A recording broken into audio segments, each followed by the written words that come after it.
We introduced 42 new products, two new categories, four new collections. That's broken out to 26 new products in eeBoo and 18 new products in Peace and Love. Awesome. All right, I'm going to turn it over to you, Mia. That's the end of our slideshow. So we're going to start with eeBoo today. We again, some of the things we did that was very much Amy inspired was to develop product in merchandisable units. So we picked a couple of themes this year. One of them was farm, one of them was dragons, and we did a lot of product that related to those themes with the same art so that stores could build out assortments on tables or wherever. So I think that's really nice, and it looks really nice in the catalog, and it looks really nice in the store. But I'm going to start with a new game, a new shaped game called Bouncy Bees, which is this. We've had a little bit of on and off. We did move countries to manufacture in, which was not an easy feat at all. New die cuts and new films being made and testing new vendors, and there's a lot of logistics. So for a moment there, we were not able to do the shape game. So we did the Frog Hopkins in a square box. I know this is confusing for everybody. So we had to get rid of the shape game, make it into a square. We now feel confident that we have a vendor that we can trust and come in at the price that we needed to come in at to make the Bouncy Bee. So the Bouncy Bee is the new one, and it is back to the shape box, which we think is very appealing and nice. This game is really sweet. It's got an Oppenheim Gold Award. Like lots of our games, it has a board that folds out. Always our products are printed on two sides for extra sturdiness and extra decoration. So this is a game, I know you're probably seeing this backwards, but this is a game in which you're learning shapes, triangles, circles, hexagons. You're learning numbers and you're identifying colors. And the way you play this, I can't, so fix this in your head because I can't hold both things at once. You've got this board. Then you have a little deck of cards, which look like these. And you pick one. Oh, that's the wrong one. Okay. You pick one. It's the number one and it's white. So you would take your little bee, because everyone gets a bee with a different color hat, and you would put it on either a 1 or a white square or a whatever that was, hexagon square. And then if another bee lands on your spot, they bump you down. So it's like when one bee is on a flower and another bee comes along, but you're constantly trying to identify whether you want to place somewhat strategically, if you want to go to the color, the number, or the shape. So it's very simple. It's just practice for basic skills. It's fun. It's pretty fast. Kids can play it on their own. You don't need to read. And it's a nice game to play with your kid. And I think it's pretty satisfying. And like I said, it has an Oppenheim Best Toy Award. All of our games come in a box with a good green, the pieces are packaged in a compostable, biodegradable bag called a good green bag. And our cardboard is recycled cardboard, and our ink is vegetable based. And our the printed pieces are made with what they call FSC paper. And FSC paper is a certification that you pay for that ensures that the paper that you're buying came from a community that not only did it not harm the community or exploit the community, but actually helped the community. So FSC paper, if you see it, is a very good thing. And just know if you see it on our stuff or other people's stuff, that it does cost extra to be a responsible manufacturer of real sustainable goods. And so we have that for really all of our products, including our pencils. I will get to that. So this is our product, Bouncy Bee, and it's really nice. And it's great that Astra's taking a look at it. So this is another one of our games for this season. This is a redo of our USA bingo game. That's a little hard to absorb what's going on in the United States right now, but I think it is really good for children to understand geography generally and the US especially. And I think we have a very nice new jaunty, bright, interesting cover. And what this game is a classic bingo game. So we have, it comes with a cotton bag, drawstring bag, which is always fun. And inside it, you put all these little chips here. And the chips have on it the name of a state, Alaska, and an industry from that state. In this case, it's fisheries, if you can't see it. So everybody has one or two of these cards. These are cards that, I don't know, you're probably seeing these backwards, but this is the northeastern states. These are the western states. And all the geographical areas are broken out. Different geographical areas are broken out. And every person gets one or two, however many you're playing with. And whoever has whoever has Alaska on their card, I guess that we have the non-contiguous states bingo card. You have Alaska and you get this chip out of the bag and someone says, who's got Alaska fisheries? You say, I have that, and you put it down on your board. And when you fill your board, you say bingo. It's simple, but with all of our bingo games, we like to incorporate a very definite educational purpose. And the purpose of this one is to understand the location of all the states and the relationships to one another, and also the industries, the great variety of industries we have here. So again, it's a nice cotton bag that makes our bingo games very special and nice. All the board is double coated, very strong, very sturdy, will last through many generations of kids to play this game. And it's so that was number two. Number three is our classic format, which are memory games. And we've been known for memory games. I think we make the nicest memory games. Again, we always try to make them somehow, in some ways, educational. So as you're playing these games, you're also learning something, which I think is great for kids who love to acquire knowledge. At least all the kids that I know, really, it's like a currency for kids to understand systems. I mean, some kids more than others, but like kids like to acquire information because as a kid, you just don't have that much to say and that much to talk about. And it's nice when you have things that adults are interested in and other kids are interested in. So we always try to incorporate that into all of our stuff, which is why we still call ourselves an educational toy company, even though we try to make our stuff look very gifty and very beautiful. And we use beautiful artwork and you make great design. But in essence, in our hearts and our mission, we are an educational toy company and hope that all the products that we make, the kids and the parents that play, or the adults or the other children that play with those games together, leave that game having learned something. And certainly if they play the game over and over again, they will learn a lot. And they'll probably remember it for most of their lives, as things like that tend to be. So this is one of our new memory games and also part of one of our thematic pushes, which is dragons. And this one is very nice because it has this nice shine. This is by an artist named Linda Bleck, who's an old time everything she does is hand painted. She mixes her paints. Her mother was a Hallmark artist. I mean, she's a really hardcore, old-timey, wholesome, great illustrator. So what we had her do was we did a lot of research on our end. My husband did a lot of research on our end, finding dragons from legends from all over the world.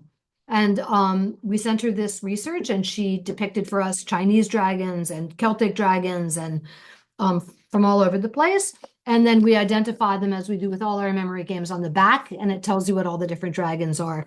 Plus, the pieces are just really super, super nice. They all have this funny little foil, and they're all really interesting. And in our limited experience of playing this game with kids, because it's brand new, the kids really, we did a photo shoot with this, and the kid loved it, loved it, loved it. And it's super special. It's definitely any kid, any boy, any girl will really love this game. And you'll kind of learn a little bit about this folk tradition of dragons, which are really kind of cool, I think. So the next is another bingo game, but it's slightly different in that there's a little bit more complex gameplay. And this is also a redo of the simple math bingo. And we've done really well with this game. I think it's really, really nice. And you actually do learn a lot with it. And it's not a hard game to play. It's for kids that are just doing basic addition and subtraction, but it's practice, practice, practice, and familiarity. And the way it works is there are a bunch of cards. You get in the box, you get many, many cards. They're all different. So they're all pretty, different patterns. But the cards have subtraction problems on one side and addition problems on the other side. So you play it the same way where you've got a bag and you pull out a number. So this is a number one. So what you're trying to find on your card is if you have an equation that no, the number one solves. So in this case, if I had this card, I would say 0 plus 1 equals 1. And I would say, I'll take that. I have it. And I put it down on my card. And you can play it with all addition, or you can play it with all subtraction, or you can play everybody gets two cards and you get one addition, one subtraction. And little by little, if you keep practicing, these simple number puzzles will just be automatic in your head. And that's a great gift to give to a kid, especially going into first grade or second grade or whatever. It's just wonderful. And it's, it's fun also for parents to do because you kind of have to think quickly. And I don't know, it's sort of a satisfying game that people really like. And we've had it for a long time. It always did well, but we just wanted to give it a refresh with this new artist that we just started using recently, named Sarah Walsh, who's from St. Louis.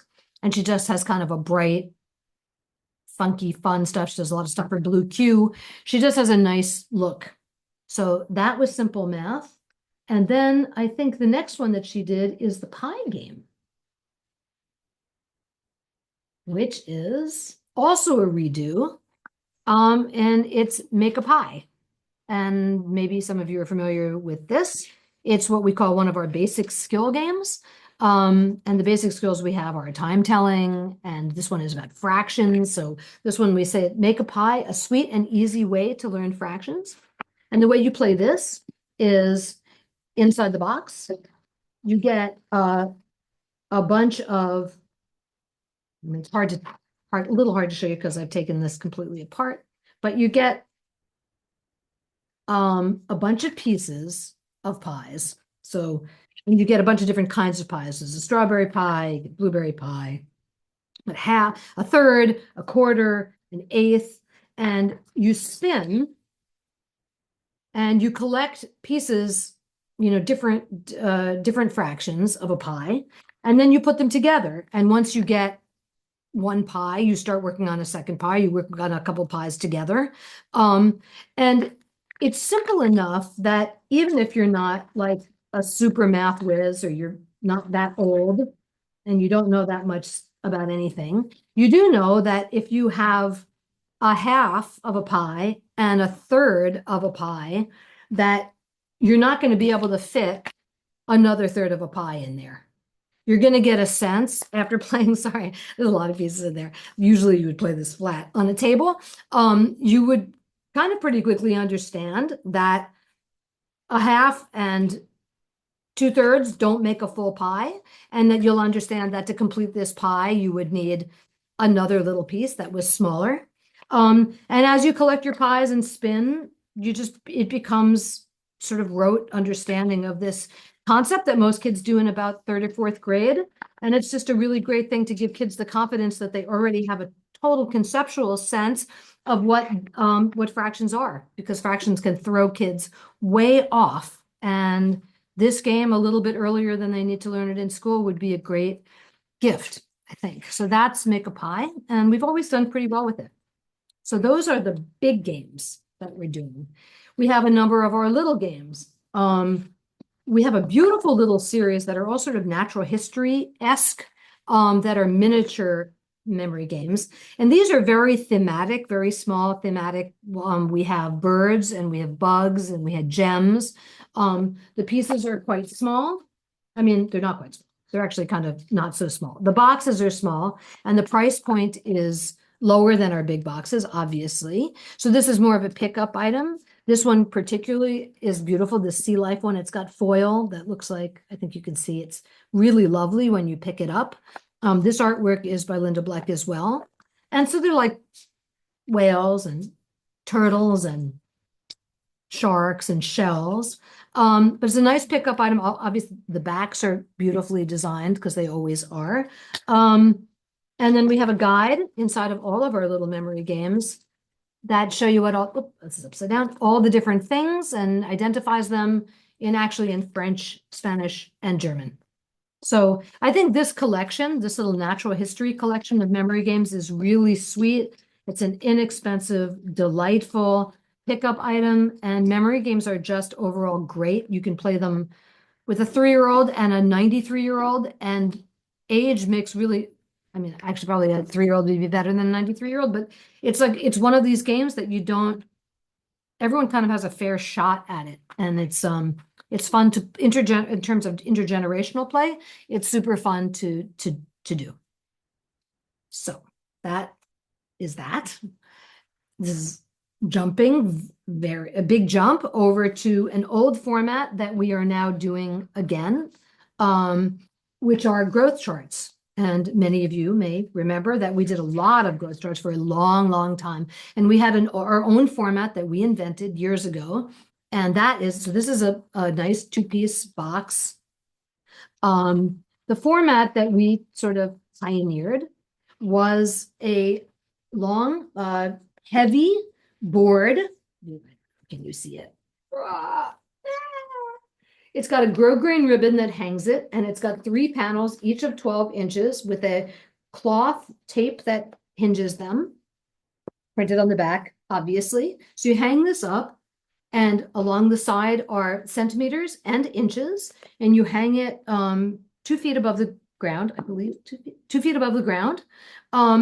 It starts at 24, I think it starts at 24, starts at 24 inches, and then kids can measure themselves against this. It's a kind of nice room decor. And then we have this sheet of stickers that if you want, you can use them to mark, I'm 1 today, I'm 2 today, I'm 8. Different, and this is Yumi, who we've done lots of stuff with. And everyone seems to love her stuff. We did the little cards, the little journals. Yumi Kitagishi, who is a Japanese artist, and like she's just been killing it for us with all different formats. So the box contains the fold up growth chart plus the stickers, and we sell them as an assembly in a display, which is super cute. That looks like the little tree house. And I think there are 6 of them in here, and this sits on a counter. And you buy this as a brick, which means that this is a box that folds up. I mean, the 6 charts are contained within a closed box that folds up into this countertop unit. So that's nice. So that's Yumi Kitagishi. Now this is the theme we're doing. Now I'm going to bounce over to theme stuff. So Amy's idea, she thought people love farm stuff, and well, indeed, people love farm stuff. So this is a woman who calls herself, this is an illustrator named Zippy Burrow. Jill Howarth is her name. She's been around a long time. She's from New England, and she did this lovely little game here. You know, on the back of all our games, we always show the pieces, how big they are. And in this particular format, these large format memory games, we make really nice big pieces like this. It's very big compared to the ones that I just showed you. And what's nice, I don't know if you can see, but they have a really pretty ridgy edge on the back. It's made, all the backs of all the memory games always have to be the same because you play it by laying everything face down and turning over 2 at a time to see if you can get a match. So always the backs are the same. But the fronts, there are 12 different animals. It's got this nice, very tactile, ridgy side. So you can play with, because they're big and they're very tactile, and they're many fewer pairs, half as many pairs as in the large one. You can play with a pretty young kid. Like you could even play with 6 pairs, and you're just flipping 2 of them over and you're trying to remember the placement of each one and find pairs. So this is just a very sweet little memory game, and already it's been doing quite well. They're very, it's a very decorative and fanciful and kind of old golden book style. And people seem to be really responding to this artist and this theme, the barn. Another barn product is a head-to-toe little farm domino game. So we've had this head-to-toe domino game in our catalog for like 20 years or something, and it always sort of like plods along, but people really like it, and you're matching the head of an animal to the tail of an animal. And this is very much the same. Dominoes, I think, are great what we find, like, I find a lot of older, like grandparents remember dominoes from their childhood and find it very engaging and fun to play with a little kid because you can play it with virtually no strategy and it's really fun. It's a visual. You're trying to match two pieces together. Um, that front of a cow and the back of a cow. It's very wholesome. It's old fashioned. It's very easy to play. And I think our domino games are great. They're on really super, super thick cardboard. I mean, you'd need to be Superman to crack this thing in half. It will last a really, really long time. It has a nice weight. The box has a nice weight. The backs of the dominoes are beautifully designed. And you can play this on the floor as just like a matching game. Like you play it without even playing it as a game, just kind of matching thing to thing and make a long chain of all the animals. Oh yeah, our domino games, and they have a very nice satisfying sound when you knock them together. I think my computer won't let you hear that, but it makes a nice, big, loud snapping sound when you tap them because they're nice and fat. So that is the head to toe floor dominoes. That's these. And this is our 36 piece puzzle. Relatively new format. We started with the alphabet from last year or the year before. We did the dinosaur alphabet, which is super nice. This is our farm alphabet. And just to remind anyone that doesn't know, this is the size of this puzzle.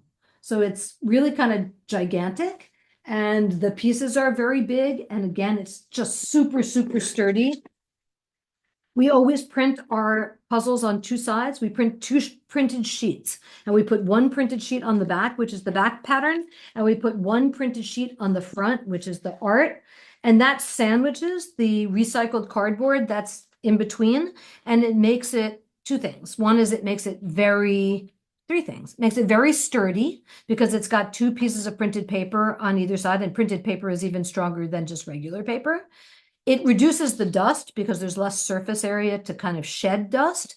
And it's also really beautiful. I mean, people know how much, I think our audience, our customers recognize how much effort we put into not just the art in the front, but to every detail in our products. And I think the fact that our backs of our puzzles are never the same, it's always a different pattern, is something that people recognize as eeBoo caring enough to do like just that extra little thing to make our stuff special. And I'm very proud of that. So that's the Farm 36 piece giant puzzle by Jill Howarth. We did another series of stuff, another thematic thing with a new illustrator named Claire Therese Gray, who is an English artist. She does really almost exclusively adult stuff, but she has sort of a Beatrix Pottery feeling about her, and she does beautiful little creatures with lovely, lovely color. So this is another series of stuff, and this one we called Life in a Meadow matching game. And these pieces, again, all the little creatures are identified on the back. These little pieces are cut in hexagons. So this is what a pear looks like. We've got porcupines and foxes, and the backs are very cute. And again, this is a lovely artist that we found. We had her do a lot of different things. She also did some stuff in Peace and Love this season. And this is the theme of Life in a Meadow, Claire Therese Gray.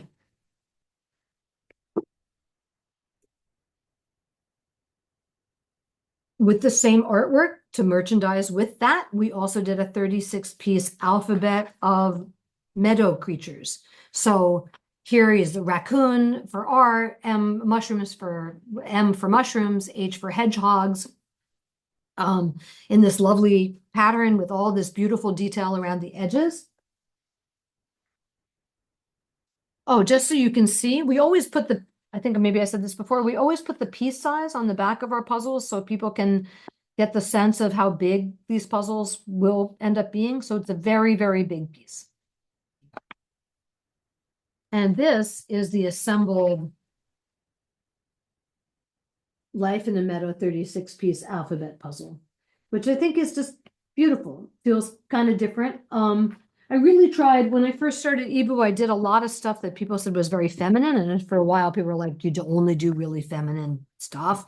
And we really tried hard to be appealing to any demographic of child, but it had been a while since we did some more like sweet colors, soft images. So we really are pushing in that direction a little bit more. We've done a lot of vehicles and farm and stuff that's very graphic and clear. So we're pushing a little toward the softer side, this more Beatrix Potter, um, fairy, soft English illustrator fairy tale kind of vibe, which I think is very comforting in this particular moment of all this turmoil, is that it's nostalgic. It really shows the craft of the hand of the artist, which I think has become much more valuable in this era of people generating art with AI and all digital. To see an artist whose art really contains like the hand of an artist, I think it really pops off, the shelf. It's very feels very different. It's much more, I mean, we've always done that, but it's even more recognizable to me.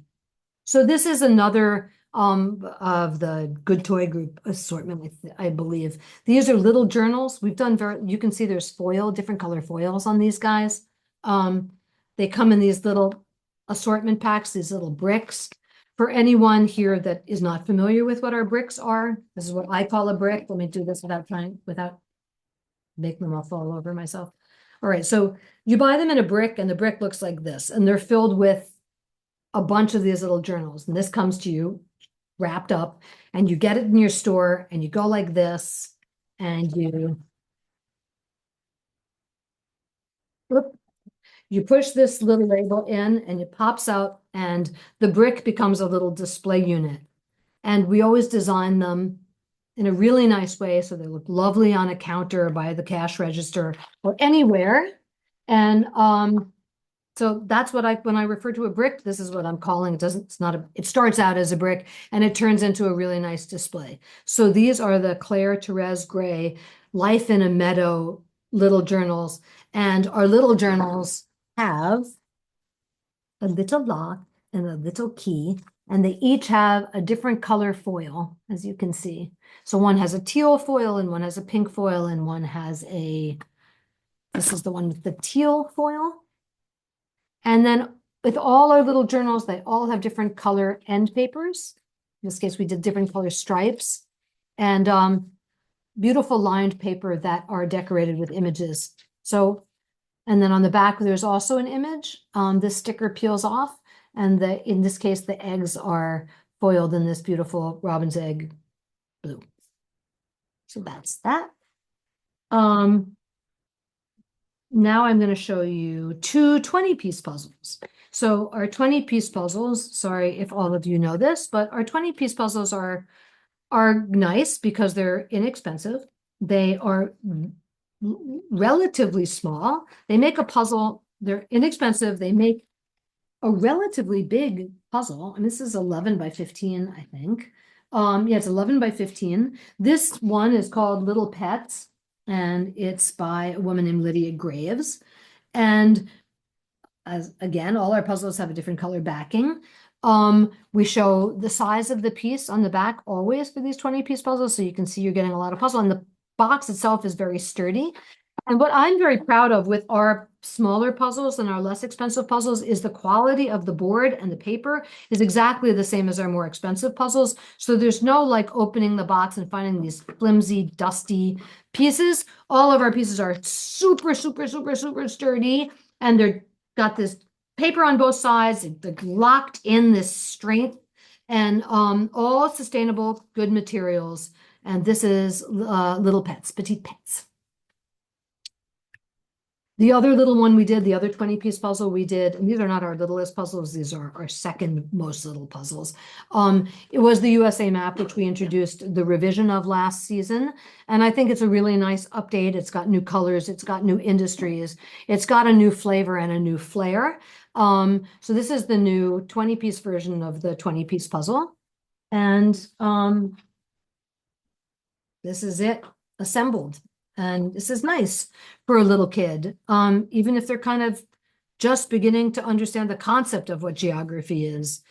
It's never too early to start teaching a kid about things. I think they really like it and they like to be taken seriously. And I think it's always a good thing to try to teach kids a level or two above what, depending on the kid, obviously. But I think kids like to be, you know, felt like they like to feel like parents believe that they can do things that are, challenging. So this is this. So nice puzzle. Um, Amy was saying that we do very well with it. We kind of own a couple of categories of puzzles. And I think it is really true. I think, eeBoo, after all these years, kind of, I'm gonna say owns, but we have a very strong presence and I think a good reputation in particular in the 20-piece puzzles that I just show you, but also in the 100-piece puzzles. This one is a little different, so I'll show you this one first, but we just do very well with them. I think because they're always very complex. This one doesn't particularly teach you anything, but I think it's a wonderful experience for children. I mean, I just found it really fun when I was a kid to look inside of spaces of these cross cuts. We've done them for years, but I love this one especially. This one is about magic. This is a school of magic. And there's sort of like there's just a wonderful stuff going on. Very magical, fanciful stuff going on in every room. This is by a great artist named Jennifer Potter. And she's really innovative and she has a beautiful style. Again, all these artists, they draw with their hands, which is really unusual and special. So this is the back. Again, we show you what how big the pieces are. And these puzzles, which we don't even really call giant puzzles, are actually pretty, pretty giant. So this is the size of the whole school when it's the Explorers School of Magic and Wonder. It's sort of science mixed with art, mixed with magic. And I don't know, I think it's super fun. It's not connected to anything, so forget about the merchandising part of it or anything, but it is part of our 100-piece puzzle series, and I think it's a super fun puzzle if you're a kid to do and do over again. There's so much detail and wonderful stuff to see inside of it, and it's science adjacent, and I think that's fun. So the other 100-piece puzzle we did was the Love of Dragons. So we had some controversy at eeBoo because I wanted to call it Love of, and we have a whole series of, what's that? A whole series of 100-piece puzzles. And the rest of our 100-piece puzzles, unlike the School of Magic that I just showed you, really takes like a group of animals and um, teaches what the idea is that it's a group of animals that people are either scared of or they don't like or they find disgusting or scary or something. And the thought was that if kids really learned about bats or spiders or sharks or bees, and they understood that there were lots of different species in there and that those species were um, there was inherent goodness in the system of these animals, that the more kids understood about science and the environment and about animals, the more going forward they would be sort of invested in protecting them and protecting their habitats. And yeah, I think knowledge breeds empathy and other things. So dragons, I know they're not an endangered species, but they are a creature that's existed in cultures, like every culture basically throughout time, and they've been reviled, and they're kind of wonderful, and they add a lot to our sort of collective sense of fantasy and magic, and people don't like them, and there are a lot of stories about people like slaying them, and so I kind of felt like they fell more in the love of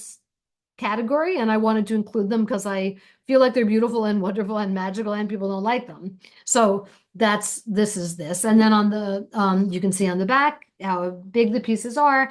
And this puzzle is really, I mean, it's super charming and there's just so much going on. And I think it's just a really fun puzzle to do. And there's a lot of like they're being basically nice to one another, which is my favorite thing, is to show different creatures being relating to one another in a positive way. So these are a bunch of dragons that, are getting along and they're living in this nice place. So that's Love of Dragons, and I think it's beautiful. Um, we did more dragon stuff. So we have the dragon memory game, we have the dragon 100-piece puzzle, and we have the dragon stickers. So for any of you that don't know about our stickers, I think what makes our stickers really fun is that they come in like this little package. You get a lot of stickers, and you get big stickers, like giant ones for when you want put a giant sticker on, and you get sort of medium-sized stickers, and you also get little stickers because any kid knows that there's a moment that each one of those sizes is useful. So these are the dragon stickers, and I think they're really nice. You get a lot of them. You get 200 of them, and I think it's quite a bargain, like a nice big package of that. On to a couple more themes. We did vehicles. We did a vehicles learn to draw, and we did a vehicles coloring book. The coloring books are fun because they come with stickers, which is always fun. But also, our coloring books are on very, very, very thick paper, and they fold out like this, like a big mural. And then on the back, it's the same mural minus a bunch of detail. So you can draw in the vehicles into the landscape, or you can mess around and use the stickers and put the stickers on the landscape. So it's a lot of value and a lot of fun in this nice package. This is vehicles. And the Learn to Draw, like our other Learn to Draws, are really nicely organized. They, in this case, we did land vehicles like school buses and bicycles, and it teaches you step by step how to build them. And then at the end of there's also a page of extra stuff like traffic lights and things. And then at the end, you get at the end of each chapter, you get a scene that you can practice all the things you've learned. So in this particular book, we have water vehicles, land vehicles, underwater vehicles, construction vehicles. And then we also have just a ton of stickers in the back if you want to just mess around with them, because on the scenes where you get to kind of fill in, you can use stickers in a combination, or you can just use them on anything. So these are nice, and this is what Amy was saying had done so well. So with the vehicles, we've also done a nice little brick of color pencils and coloring murals. These little guys that look like this, they also can peg. They have a little thing, so you don't want to use the display. You can hang them like this on a hook. These guys contain a mural to color with a lot of detail, and 8 little pencils that are double-sided for 16 colors that are really nice. They got these nice little silver stripes. So it's a nice little bargain, and you get a sharpener because this is a big size chunky pencil, so you won't be able to use a regular pencil sharpener. So you get a thing, you get this, and this nice little set like this. And we've done very well with these, and I think this is an adorable one. I love it. So that's that.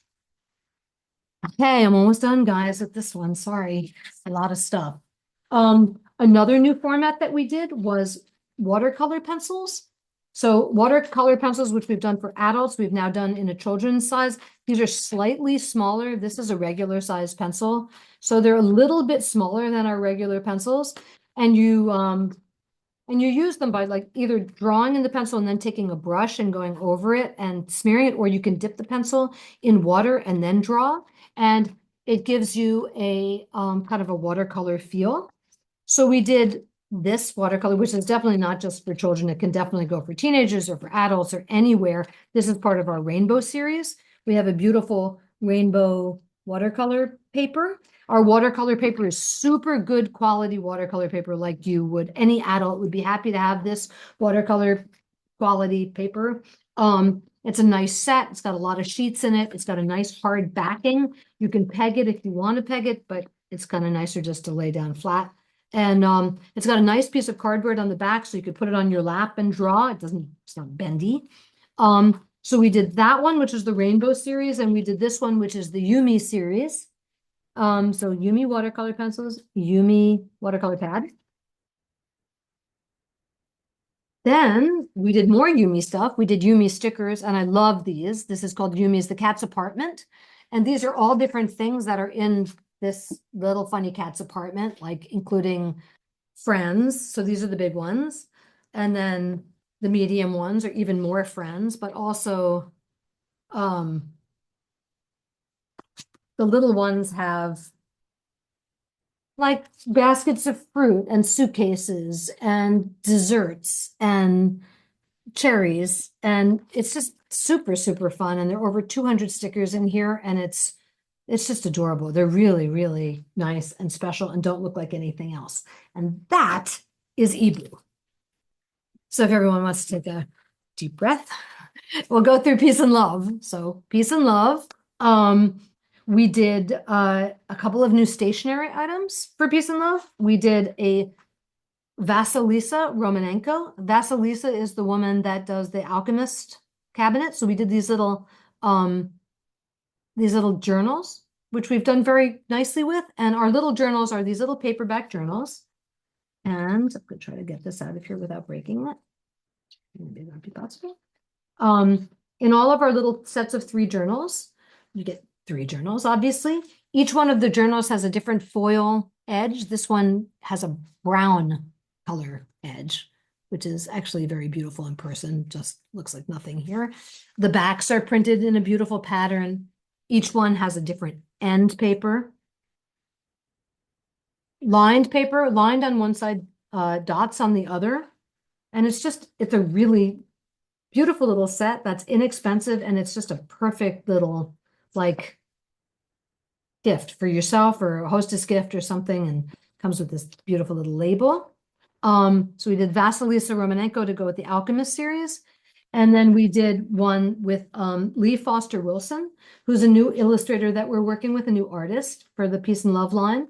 And these are different birds, beautiful backgrounds, beautiful end papers, and again, beautiful foiled edges on each book different. So they look great stacked on a shelf. It's lovely. So this is Lee Foster Wilson. And I will get into the puzzles. So this is the Lee Foster Wilson 500 piece puzzle. And she's an English artist. This one's called Birds by the Sea. And 500 piece puzzles are really fun. They're much easier to do. They're much faster to do. The pieces are bigger. All of our adult jigsaw puzzles have a little poem about the art on the back. Every single one of our puzzles has one of these things, which is about the artist, but it's got a code, a code here that you can scan. And when you scan this, it goes to a playlist of music that these artists have chosen, curated themselves of music that they listen to. And a lot of our customers like that because they get very attached to a particular artist, and they'll buy like every puzzle that we make of one artist, they'll keep buying and buying and buying. And this is just another little like window into their lives. So this is what they listen to. And these playlists are wonderful. And because our artists come from all around the world, sometimes there's really unusual music that you've never heard before. And that's really fun. So that's Lee Foster Wilson. And that I think is our only 500 piece puzzle. So this is Miranda Safranu, who's done a lot of stuff for us in the past. This is sort of, I mean, obviously this is a play off of Monet's house in Giverny, but this is a French garden. These are gardeners working on a big, extensive garden, and there's swans and geese and dogs. And it's really lovely. We've always done really, really well with Miranda's stuff. She's Italian, and that's her, Miranda Safranu. We have a series, a travel series, which is now sort of loosely based on a set of artists that are going around the world. It started out with the art store in Paris, which was a great, great puzzle with a ton of detail. And that's done by a woman named Victoria Krylov, who is a Russian artist who's gotten all kinds of awards recently. She does a lot of New Yorker covers. This is Venice. So it sort of combines the traditional travel scene, which we've always done well with, but also this narrative that we like to start and continue, which is to make a story and kind of build on it. So this story is these artists or this artist, and she's traveling from city to city to city to city. And I just think this has so much detail.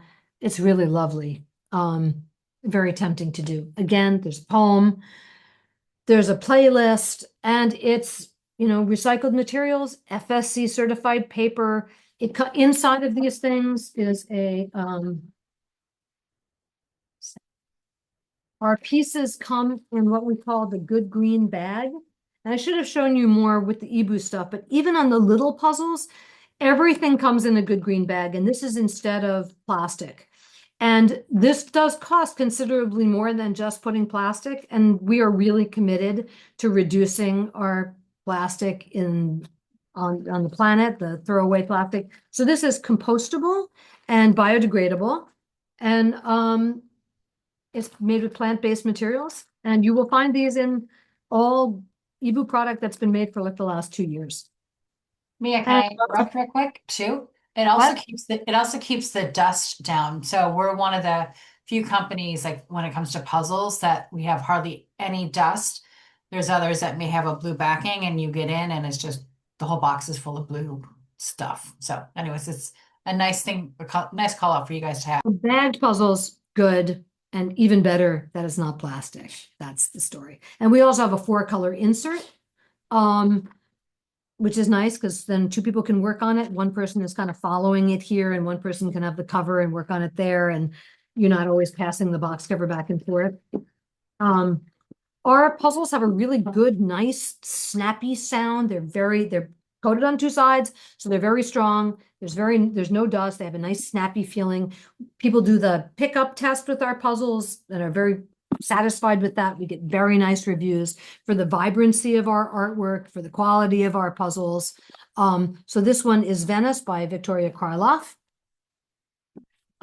This is an artist that we like slay with, named Victoria Ball, and we have a whole narrative around her artwork that started with the English cottage, and then we did the blue kitchen, which started into a whole new there's series of kitchens, but we did the blue kitchen, and we did the town, the back of the house, and the farm, the barn at the house, and then we did the town that the house was in, and this is the flower shop in the town. And what distinguishes her stuff, besides her very distinct style, which is so beautiful, is I always have her put this little tiger in somewhere in the puzzle. So there's the tiger, if anybody's looking. And lots of different flowers and lots of different flowers. And someone pointed this out. These are all kind of flowers that are trending right now. So they're peonies and zinnias and lots of flowers. They're actually just nicely chosen flowers. And that's the Flower Shop by Victoria Ball, another English artist. This is another English artist named Emily Sutton, who is very young, like very, very young, and starting to win all kinds of awards. This is the Confectioner's Shop. And actually, you can read it correctly because you're backwards, but in the actual puzzle, it's backwards because you're looking through the window the other way. But this is the sweet shop, and she's another person that just like pencil, ink, pencil, pencil work. She's just wonderful. And she did a Victorian kitchen last year, and this is a new one. I just think it's beautiful with these Chinese lanterns and all the pattern and the color. I think this is beautiful. This is another Victoria Ball as part of the Blue Kitchen series. This is the farm in back of the English cottage that you can see through the window, through the back door of the Blue Kitchen. And you can see there's an artist studio that's also on this piece of property. So it's just like different views of the same little house, which is really nice. And people seem to really respond to it. And this is nice. It's just a beautiful bucolic farm scene. This is a kitchen series one. This goes in our kitchen series. It's called The Night Kitchen, and it's by a man, by a young man, who lives in Sri Lanka, and it's a first-time puzzle of his, Alfred Fernandez, and he does digital work, but one of his kind of superpowers is he does these very intense lit night scenes. And this has just got so much detail, and he was so fun to work with. And we went into every little detail, and we lightened things, and we added stuff. So it's a great puzzle to do. There's just a million little details, dishes and plants and utensils and stuff. So that's The Night Kitchen by Alfred Fernandez. I think he's an identical twin, and they work together, but I think that was just Alfred. This is a new artist. We definitely had an initiative to add new people to our collective. This is a woman named Nikki Monahan, and she is Scottish. And this is the Scottish Isle. I think it's actually the Isle of Skye, but we just called it Scottish Isle.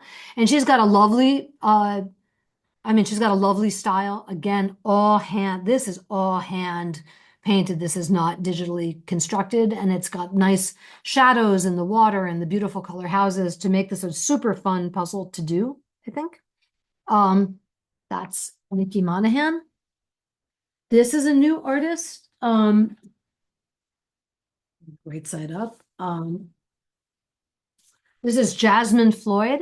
She's an English artist, and this is a horoscope, and it contains the moons and the horoscope signs, and it's just kind of a little on the edge of our style. It's very bright and graphic. I think it'll look beautiful on a shelf to the right store. So this is Jasmine Floyd, who is just she's a great draftsman, but I think her digital work is very special. Doesn't look like anybody else's, and she's got this sort of old-fashioned airbrush technique. It's Jasmine Floyd. This is another new artist whose name I have such a hard time with. This is Stephanie Lambourne. And we had another, I believe, is this her first one? Is this her first one? Oh my goodness. We're so many seasons ahead. It is, This yes. is Stephanie Lambourne. She is in fact from a little tiny town on the water in England.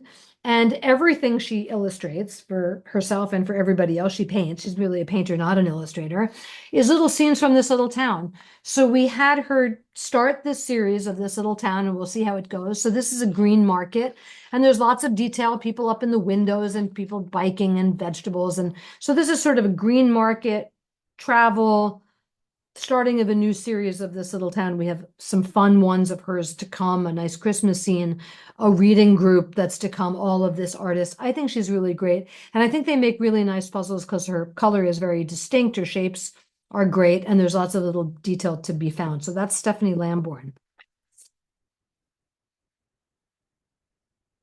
This is Naomi Devil, who has done a lot of stuff for us in the past. She does do digital stuff, but it's all based on, she does digital stuff and then she paints it. When you decide on a composition, she goes back and she takes the digital composition and she hand paints it. So it's really crazy. So these are tons of bugs and salamanders and flowers in this dome. I think she has a very unusual style. It's very impactful and strong. And so this is Naomi Deville. She is from Hungary.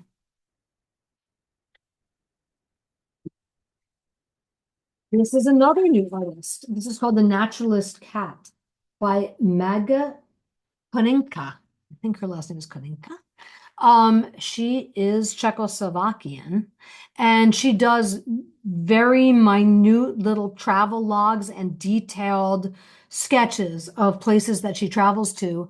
And she has a great style. And this one is like a larger composition than she usually does. But we had her do a whole bunch of things related to, like if you were a naturalist and you were collecting things on a table, which is very much what her artwork is, but this is assembled into a composition. So I think this puzzle is a great one to do because it's got lots and lots of details to find and discover and point out. Plus it's got her artist palette and mushrooms and scissors and the landscape. And this is called Naturalist Cat. This is a huge puzzle line, but I'm almost done. This one is Claire Therese Gray, who's the one that did The Life in the Meadow. And this is called Harvest Kitchen. So this is another one in our kitchen series, but it's also kind of a series that we're doing around fall and autumn based themes, because that, not just overtly Halloween, which is obviously really good for kids, but fall generally seems to be in a season in and of itself that we have done very well with this year. Very successful. This is called Harvest Kitchen. And again, there's a lot of nice colors. She's a very detailed, intelligent, solid illustrator with, we had her pack this full. We usually have our artists put a cat or a dog or birds because we know that people that do puzzles often like to find animals and place them and do them. So this is Harvest Kitchen by Claire Therese Gray. This is kind of a refresh of our mushroom puzzle, but I think this one is really beautiful. This is an artist that did the moths, that did very, very well for us. She did the Pink Kitchen. This is Maria Over, and she's German, and she just did a really beautiful, again, this woman paints with a paintbrush and watercolors painstakingly non-digital painting of mushrooms, and they're all identified. She did Collecting Nature. She takes a very long time. You have to call her a million times, but her stuff is always really beautiful. She takes everything very seriously. So this is, what is the title for this is, Bountiful Mushrooms. And I think this is a lovely puzzle. I think this is the last one, but maybe the hit of the whole gang. This is the latest in the Vasilisa Romanenko series, the Alchemist series. This is the Alchemist's house at night party in the fall, like early fall. And there's just a zillion wonderful details. I mean, A, it's the Alchemist, and people are like nuts for the Alchemist. It's got all that kind of dark, magical stuff. It's got a crow with a key, lots of the owl. It's got the Alchemist on top with all the people in her house, and she's looking at something going on in the sky. It's all like a sort of merriment of the masquerade party, all the wonderful little pieces of natural life and little bits that I mean, the work that she does for us is all about this character that we invented called the Alchemist, but her own paintings, which are beautiful and worth looking at, are all intensely minute, carefully painted, detailed images of things in the natural world, like a mushroom, a flower, a mouse. So this sort of combines all her stuff. It's got the ghostly girl reading. It's got something for everyone. This, I think, is the kind of the hit of the line. So I'm very proud that we got this in on time because she's now super, super busy and showing up everywhere. Vasilisa Romanenko, an unbelievable, another Eastern European artist. So that's that. I think that's it. Mia, Sorcerer's Den? What? Do we have Sorcerer's Den? The 1,000-piece? Oh my goodness, Liz. We have another puzzle called The Sorcerer's Den, which is a new artist that it's Jennifer Potter, but it's a new series that we're starting. So in addition to The Alchemist, we also have someone called the Sorcerer. Oh, it's right here. Thank you, Liz. Wow. Wow. My husband moved it, of course.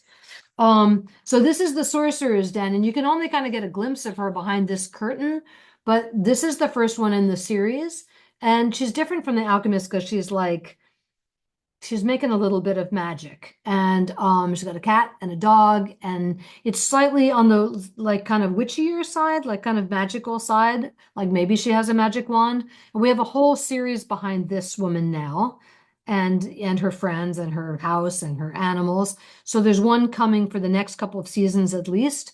And this is Jennifer Potter, and she is a great artist. She did that wonderful springtime kitchen with the little dog and the cat that spilled the milk. That did very, very well.